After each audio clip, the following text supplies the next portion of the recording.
So as you age, in addition to some of the functional capacity changes that we've been talking about, you also lose a lot of your senses as you get older. All right, grab your glasses, put some Vaseline on them. And so we have you wearing glasses covered with Vaseline to sort of mimic cataracts. So little fuzzy eyes. Hurt really hard. So your vision's going to be a little impaired. You have things in your ears here. You guys need some more cotton balls back there? Because as you get older, you tend to lose hearing of your high frequencies and low frequencies. Cotton balls. And a lot of the consonants start to sound alike, so you blend things together, so long and wrong and stuff will start to sound the same. I think it's banana nut, but it really is like bland. And as you get older, food does not taste as good. It's not super flavorful. And then you have the mobility issues. So you can see that on his hand, we have a couple of the joints taped, like he's getting some kind of arthritis. How's that feeling?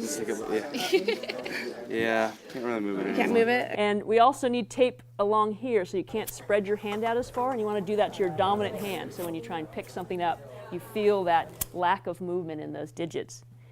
We have, what you can't see in his shoes are little beans that will impair the sensory perception on the bottom of your feet, make it a little uncomfortable to walk. So rather than like you guys walking around every day, not really noticing you're walking about, you actually will notice pretty much every step that you take, as I noticed yesterday when I was walking around with him. And then for a subset of you, we have some ace bandage-like thing, but we'll tape up one of your knees, and so you can feel what that's like to have limited mobility in one of your joints when you're trying to walk upstairs or downstairs, okay? So that's what you're going to look like. You won't have the GoPro on your head, though, although it's a nice touch. In every group, we need one monitor. So we need one person who's going to be the safety monitor for the group. So if someone's walking towards the fountain, for example, or walking down the stairs, you have someone that's paying attention and just going to make sure they don't face plant down the stairs, because it is actually quite hard to see through those goggles with the Vaseline on them. Okay? And so you'll have to decide in your group who's going to be the monitor and who's going to be dressing up in the outfits. The rest of you will be wearing those different components. And we are going to get you set up right now, and then we're all going to go over to the bookstore together as a group. Okay, and sort of stay in your groups. The cameras are going to follow you. We're going to go in there. The bookstore is a great place to be because you can play with the computers, you can pick up the books, you can go and order food upstairs, you can play with the sweatshirts, whatever. A lot of sort of looking around through the bookstore. You're going to get some strange looks. You're going to see what it's like to have some of these impairments.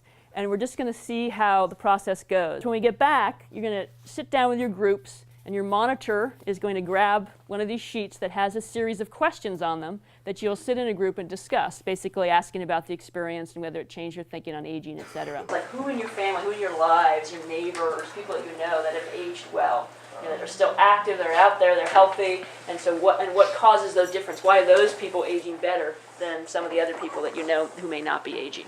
That's the purpose of that question. I'm really Go to it.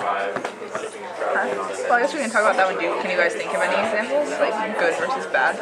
For me, I think of both of my grandmas. One of my grandmothers is 75 and still working full time and has very few health problems. And my other grandma lives in a one-story house.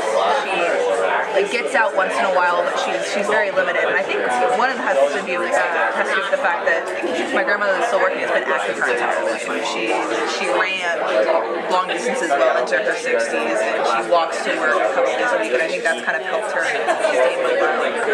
Yeah, I have the same examples. I have a grandfather who, before he passed away from cancer, he worked on a farm all his life, and even when he was 65, he was still out there putting posts in every day and fixing fence. The dude kept going, other than his hearing was really bad. But yeah, I have a grandmother who I know she wasn't as active, and now she's again living in a one-story house. She still works, but she has the cataracts going on, and she has other walking issues too, so there might be a correlation there. Okay, so what do we think makes the difference? What are the differences between these people that we know that have done very well, aged very elegantly, and people that have had more health issues as they've gone older? It sounds like we've been talking a lot about how active they were, and then also the environment that they were in. Yeah. And it's not just their habits, but yeah, definitely where they're living and what their consistently consistent. Yeah, and I guess the protective measures that they take growing up, like we say, not using ear protection or maybe reading in the dark for days. I think diet's a huge factor, like, especially like the Black community where you have like high levels of like diabetes, high blood pressure, high cholesterol. Like, and a lot of it's because like we have sodium-rich diet and stuff like that. And I think that also is a huge factor. Like, just like the difference between my mom and my dad is like vastly different. Just because my mom like doesn't eat red meat. Like, my mom eats really well. She doesn't exercise at all, but like her diet's so much better than my dad. So she has like none of the health problems that my dad has. Did it change what you think aging will be like? Definitely. Guys, we're talking about, do you think it's going to be that extreme? It's probably not gonna be that extreme, but the idea that it could get that bad is sort of just like alarming because I don't know, like my grandparents, they were super mobile. So like they pretty much like were mobile driving, and then they like got sick one day and they died like the next day, like something like that. So like in my head, I'm like, I'm gonna be good until like I die. But like I understand like it's probably a gradual, slow process, but like I really don't want to like have to depend on other people that much.